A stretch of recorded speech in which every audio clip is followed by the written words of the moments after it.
Jonas. He's going to talk to us about international service. Dee? Well, good evening, everybody.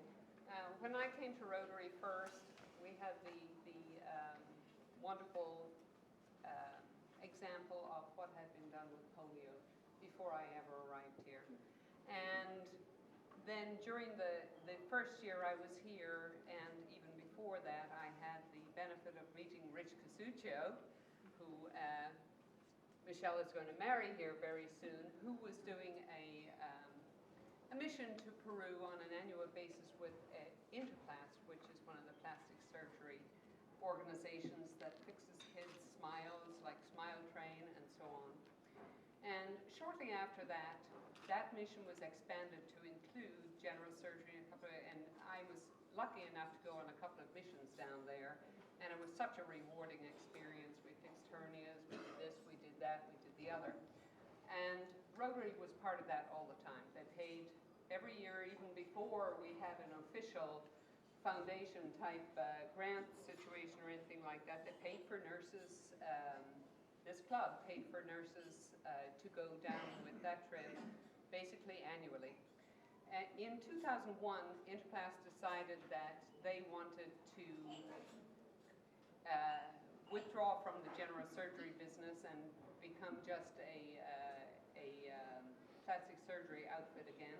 And so we started our own local group called Doctors Overseas, and this club supported multiple missions again to Peru with that organization over the years up until 2005 when we ran into some political headwinds down there.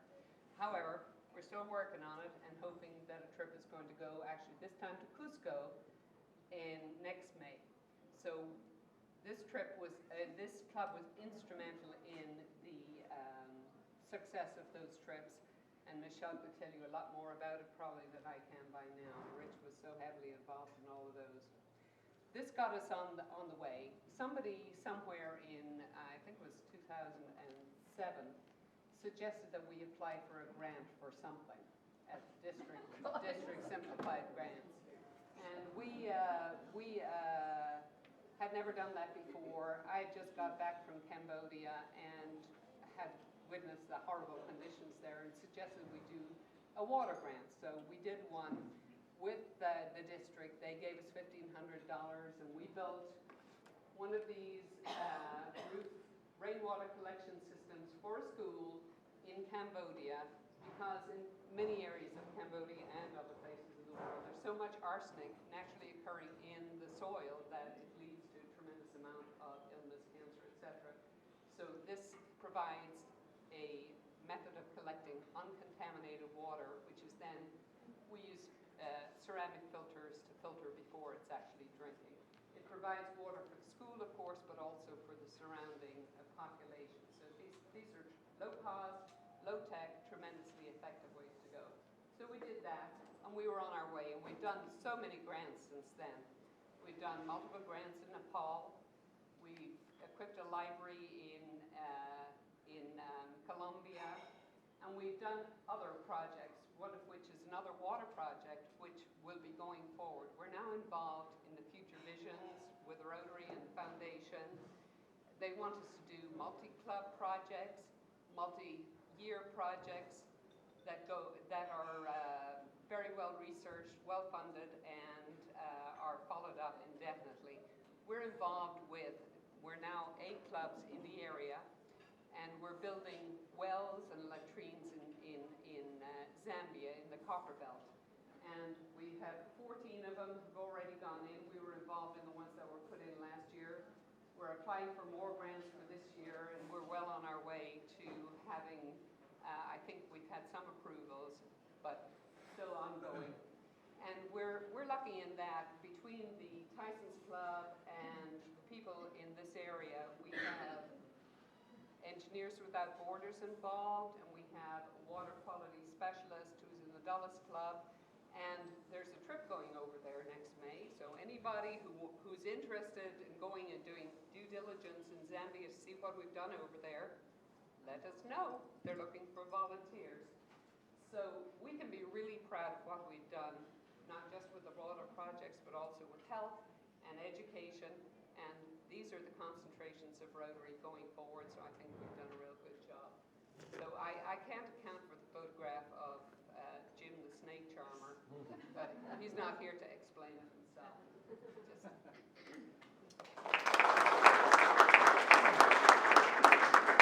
Thank you, Dee. And this reminds me of the fact that not only are we in Rotary involved in international affairs, but we draw other people into the nurturing of others throughout the world and the care of others throughout the world, whether it be the issue with polio and water in Zambia, whatever it may be. And I'm also reminded of the fact that in 1988, this club sponsored a young lady from Brazil in the international sense. And that young lady stayed with Tricia and I and our family for almost a year. And she's become a very successful businesswoman in Brazil at this point in time. But I will never forget that she would come to the club, we'll say every month, maybe twice a month. And she came to the club one night, and we had soft-shell crabs at the Laurel Brigade Inn. And rarely do we have soft-shell crabs. I mean, those of you who like soft-shell crabs like I do, I mean, this was heaven. I mean, you can't eat enough of them. And they were really, Ellen had really done it right. We had the great soft-shell crabs. Well, I was sitting next to Danny at the dinner, and she got this horrible look on her face. I mean, just ashen. I thought she was going to get ill.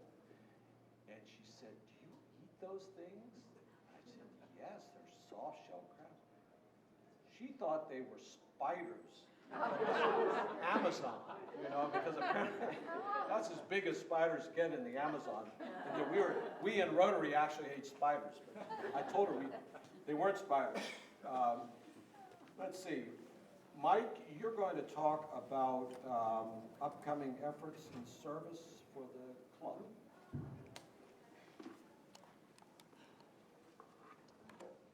At her surprise birthday party to celebrate her 80th birthday last Sunday afternoon. So I think it's really an outstanding club. Of course, what we do, service above self, is the international motto, and peace through service is this year's Rotary Present motto, and the kinds of projects that Dee and others have mentioned really, I think, reinforce that particular effort. Good. To raise money, we do a number of things. We completed our 15th January 1st race. Those of you who have not been there need to come back, 10 a.m. on the 1st of January. It really is our signature fundraising event. We raised approximately $240,000 over the 15 years, and we'll be doing it again January 1st this year. We completed the 4th year of the Rotary Croquet Tournament. Stanley's our prize competitor there. It has the great legs. It's a club social event, but we also raise money. We raised a little over $20,000 there. And next month, the 14th of October, we will establish the Road Rally as another social event that will also provide money to our newly established club foundation. You've heard a snapshot of several projects that we do. We will contribute to national and international projects such as the Michael J. Fox Foundation for Parkinson's Research. With the Loudon Free Clinic, we not only give money, but we provided technical assistance. This year in particular, a couple of our members are outstanding information systems, data analysis folks on a diabetes project that they're working on, actively involved. And as Dee said, over the next 5 years, we plan to install 50 wells and sanitation facilities, in part because water is important, but it also changes the dynamics of the community. One thing, it allows young girls who, to date, are carrying the water for 3 or 4 hours a day back and forth to the wells to actually go to school, and it really does, it's much more than just water, and we're really excited about that project. Our Perry Winston Memorial Rotary Scholarship Fund was founded in 1985 with the leadership of several Rotarians right here in this room. And the present criteria for a $10,000 scholarship, we give 2 of those each year, based on academic achievement, financial need, and community service. and acceptance to a four-year college or even community college. The first two scholarships were $1,500 each. In 1990, it was increased to $2,500, and in 2003, we moved it to $10,000. $2,500 over each of 4 years, and as I said, two of them. To date, the club has awarded 60 scholarships for a total of more than $225,000. And if you ever have a chance to meet some of these kids, not only the kids we give the scholarships to, but the kids who compete for it, they're just absolutely amazing anymore what they do. They come back to the club, tell us what they're doing, and it's just an exciting program. Which brings me to the future, just briefly. One of the reasons my wife Carolyn and I are members of Rotary is the good work that it does for young people. There are a whole series of things, and in fact, Rotary International has stepped up and established new generations as a Fifth Avenue service this last 2 years. And a number of things have been added to that, but we continue to support the Interact Club at Heritage High School. We have an exchange student again in Peru this time. You saw them at Wreaths Across America. We'll be they'll be involved in planting a tree at the Donna Manor next month to honor George C. Marshall. We hope to have kids at the Rotary Youth Leadership Awards. And the scholarship program itself. We had a young woman here 3 or 4 weeks ago, an ambassadorial scholar, grew up in Purcellville, went to school in the area, and was just outstanding. It really made you proud to be a Rotarian.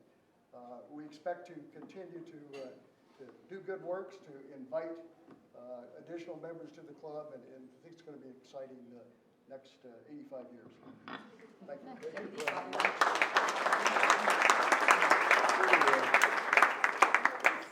Oh, that's mine. I'll take that. That's yours. It's mine.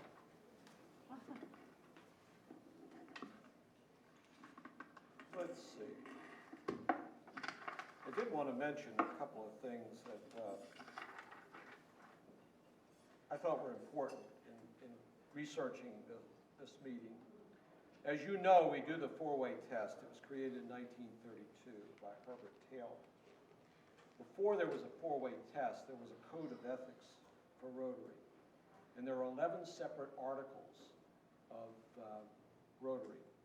The first of which was to consider my vocation worthy and affording me a distinct opportunity to serve society. The last article being, finally, believing in the universality of the Golden Rule, we contend that society best holds together where equal opportunity is accorded all men in the natural resources of the planet. No truer words were ever spoken. But again, that preceded the four-way test. And let's see, President, Mike, is this Ernie's time now, Ron? No. Well, Whenever you want to do it. Are you ready? No. We're going to talk. Guys, Chuck will come forward. Chuck, Right. Oh, yes, that's right, Chuck and Phil. I don't think I'm gonna have time to come on. They'll I'm running come on up. late. Right. Artie, we got time for you. No, that's later. Phil?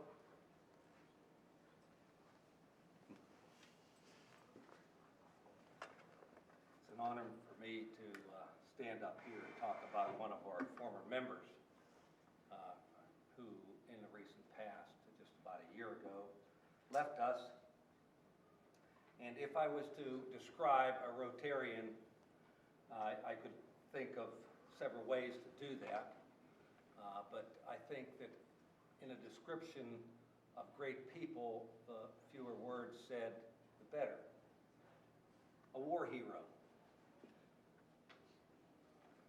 A father, a husband, a good Christian, deacon, and Sunday school teacher for 25 years, a respected businessman, a Rotarian. This was Marshall Philpott. Marshall came to us in 2002 from Miami-Dade, where he was a Rotarian for 50 years. So you add that up, 60 years a Rotarian. If we were sitting in the next room where we normally sat with Marshall, Marshall would be front right, head of the table. We'd know where Marshall is. And we better be on our toes for the meeting, because Marshall would tell us. Fantastic person. Shot down 3 times in the Pacific, one time for 20 hours down before he was rescued. A husband for 49 years to his wife Dorothy. Father of 2 wonderful daughters. We met last year and in years prior, as Marshall was over in Morningside there. I remember Marshall as going and stopping for lunch with him over there, as many of us did. I remember Marshall as a very patriotic person, a person who respected the flag, respected all those in uniform, and did all he could for Rotary. Rotary is about business people, for the most part. A lot of us serve in other ways, but mostly business people. I remember Marshall telling me one time that when he came back from the war, he had seen a lot and he wanted to do something special. But his father was ailing and he had to come into the business. The business was a musical business, pianos, things. So he had to take over the business, and he did that. And he found a love in Rotary because he was a businessman. He wanted to help out as much as he could in the community. He did wonderful things, and we were privileged to have him as a member of this club.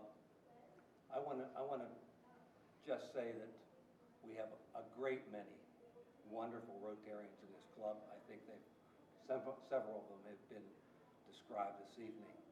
We have two former district governors with us this evening. We have a soon-to-be district governor here with us this evening. And some of us are former Rotarians. We welcome you back to be with us again. I was an implant into this club as Marshall was. I came from overseas. I thank Chuck Maloney for sponsoring me when I came to this club, and I know Marshall was thankful to be with us for the 10 years he was. Thank you. Thank you very much.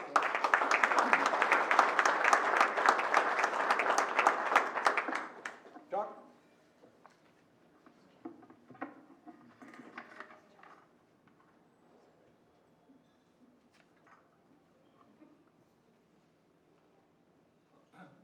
We lost Henry Finch right before Christmas, and I can't summarize his life in 60 seconds, but there's a great story involving Henry the last time this quilt appeared here.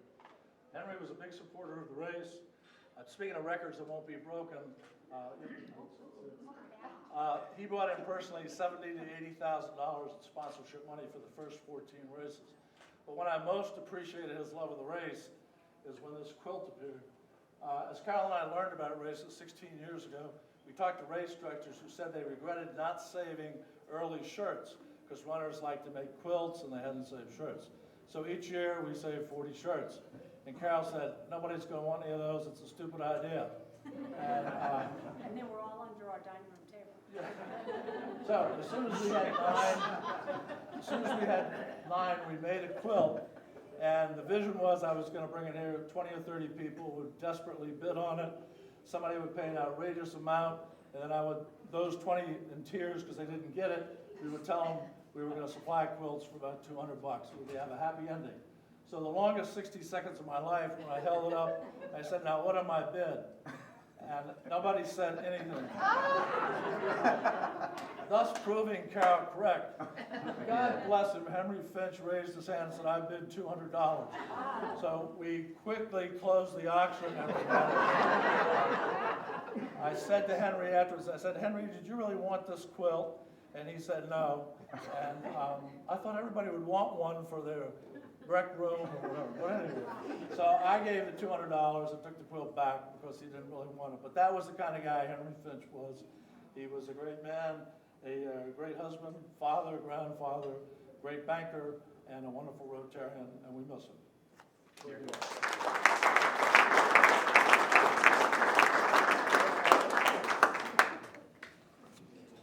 Thank you very much, Chuck, Carol.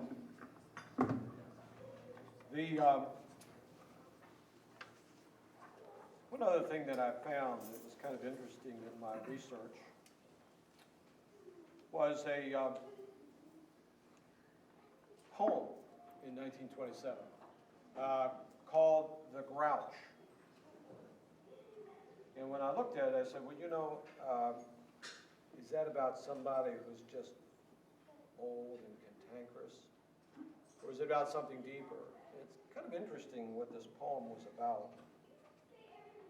It was somewhat disarming because it reminds you of somebody who might come to your meeting, come to one of our meetings, and be quiet. There are people in this world who are loquacious and are very outgoing and like to talk, right? Tonight, I guess we've experienced that in various ways. And then some people are quiet. And this was really about perceptions and the way in which we as people perceive others, sometimes by their being quiet, reserved, as being angry with the world or unhappy with humankind.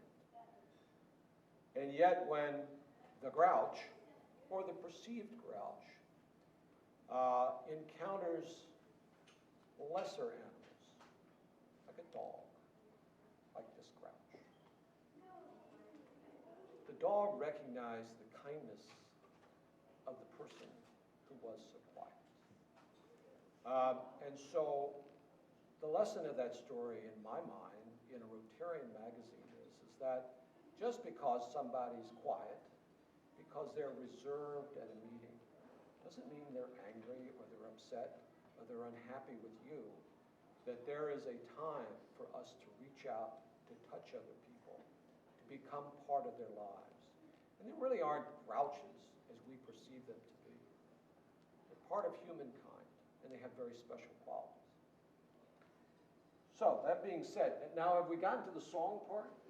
I don't think so. I think we're gonna Almost. wrap. One more, and then get. One more. Thank Okay. you for inviting me to come back. That's right, this is shit. Mike, come on back up here. All right, and then we'll get to the song. Let's thank Tom. Yeah. Judge Horn. No, Thank you very much. I'm not Introduce the song. Okay. We do have at least 2 events and a surprise event, I guess. We now will draw these 7 of diamonds for the 50-50. Those of you who have tickets, the prize is dinner for 2 here at River Creek. And Ben, do you have the tickets? I do. Good. And do you have the, Omar, where are the cards? You have the cards. I'll bring them. Here.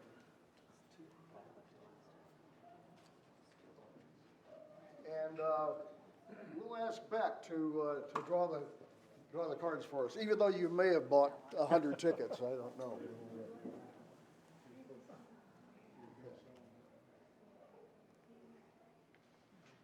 Okay, you want to read the last?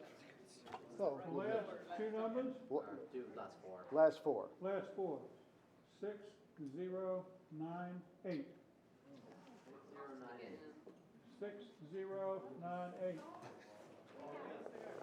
Somebody's got it? Okay, congratulations. Thank you very much. We're not actually drawing cards. It's just for the, no, we're not doing, no. Well, I guess you, excuse me. No, we are drawing, yes. We are? It's just 50-50, that's it. So they get 50%? You get Of one what? dinner, Okay. and then another ticket for the dinner too. Another ticket for the dinner. Another ticket for the dinner. Oh, okay. Another change. All right, we're going to draw another ticket. for dinner, okay. Would you mind doing one more, please? This is for the dinner, Dinner. okay. This is for the dinner to River Creek, excuse me. The first one was 50%, 50% will be collected. 50% of what was collected goes to the Wounded Warrior Project. I said Philmont, that's not correct, it's Bluemont. Do you know what it is, Bluemont. Omar? What the dollar amount? The amount? Do you know the amount? It was 181 totally collected before you gave me some extra. And that was another Okay. $40, I think. Right, so probably Okay. about 220. About 220, okay. Here's the ticket for dinner for two here at River Creek. 6060. 6,000. 6,060. Oh, okay. Very good. Thank you, sir. Absolutely. Absolutely. Dinner for two. Well, thank you. Thank you. We have the certificate for you now. All right. Mike, if Ernie agrees to please unravel this birthday cake off. You just want it. All You just want it. There you go. right, I'll take it. Judge, if you would like to, Sure. if you would like to introduce Ernie, Yes, would you do that? well, I must say that one of the things that happened here was that Ron Roque is the most organized man on the face of the earth. I wish I was even half as organized as he is, and all of this program really is his brainchild. Ron, I think we owe you a special That being said, when things get up here, my papers get scattered all over the place, and I thought I was going to lead everybody in happy birthday, so that we already did that. Did we do that? Well, you wanted to do it again? No. But I did have, Not really. Ernie was kind enough to talk about leading us in a song. And when I was club president, we always had a club song. So in honor of your Italian heritage, Okay. would you lead us all in a triumphant march from Verdi's Aida? Happy. I have it here on my iPhone. And Ron, Are you ready? Ron will Triumphant, it's right here. Yep, I'm ready. okay. Now, what are you going to do? It's a surprise. Well, now it's time. It's not, well, sit There's down. $5 up here. Sit down, Tom, I'll sing. Okay. Tom didn't go on this much when he was club president, thankfully, but he did. Didn't you do a good job, though? He really did. He really did. Two things I get to do, which is pretty much, I'm doing an audible, so Ron's gonna get very nervous. But normally we scream out four sentences at the end of our meeting. We scream them out, but do we really know what they mean? But so just a whisper, is it the truth? Is it fair to all concerned? Will it build goodwill and better friendships? Will it be beneficial to all concerned? That's what we live and breathe. I hope I do every day, and I know all my fellow Rotarians do that. So we'll check that one off. We don't have to do that one after, okay, Mr. President. This song is, Ron asked me to sing a song, and I said, well, I'm not going to sing it alone. Where's John Marsh? And John Marsh is not here tonight. So I said, uh-oh, I'm in trouble, because John really is the song master of this club, as you know. To me, this song is also like a prayer. So if you will please join me. It is Italian. It starts, oh, beautiful, for spacious skies, for amber waves of grain, for purple mountains, majesties above the fruited plain. Amen.